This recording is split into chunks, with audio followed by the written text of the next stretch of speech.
దేవునికి స్తోత్రం. నేటి దినాన మన అరుణోదయపు దేవుని వాగ్దానము కొరింథీయులకు రాసిన 2వ పత్రిక 1వ అధ్యాయము 22వ వచనము. ఆయన మనకు ముద్ర వేసి మన హృదయములో మనకు ఆత్మను సంచకరువును అనుగ్రహించి ఉన్నాడు. హల్లెలూయా. ప్రియమైన దేవుని బిడ్డ, ఇక్కడ దేవుడు నీకు ఇస్తున్న వాగ్దానం ఏంటంటే, ఆయన మన మీద ముద్ర వేశాడు.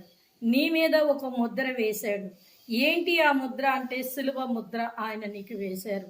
నువ్వు ఆయన ప్రజగా, ఆయన బిడ్డగా ఆయన నిన్ను ముద్రించి ఉన్నాడు గనక నీ హృదయంలో పరిశుద్ధాత్మనే సంచకరువును అనుగ్రహించి ఉన్నాడు.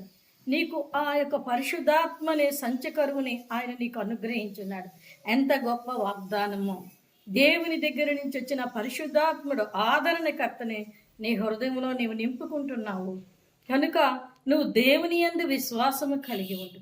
నువ్వు దేవుని బిడ్డగా ముద్రింపబడి ఉన్నావు గనక నువ్వు ఏ ఇతర వాటి విషయాల్లో నువ్వు వెళ్ళకున్నా దేవుని వైపు చూస్తూ వాక్యానుసారమైన జీవితాన్ని నువ్వు జీవించినట్లయితే దేవుడు నిన్ను ముద్రించి ఆత్మను అనుగ్రహించి ఆయన చేతిలో ఒక పాత్రగా, ఒక సాధనముగా నిన్ను వాడుకుంటారు.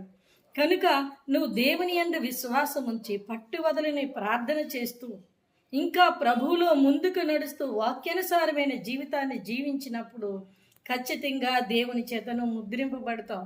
మనం దేవుని చేత ముద్రింపబడకపోతే సాతానుడు వచ్చి మన మీద ముద్ర వేస్తాడు, వాడు ముద్రను. కనుక సంచకరువు అనే పరిశుద్ధాత్మనే ముద్రను, సిలువ ముద్రను మనం ధరించుకొని ఉండాలి. కనుక అలాంటి గొప్ప ఆశీర్వాదం దేవుడి దినాన నీకు ఇవ్వబోతున్నాడు.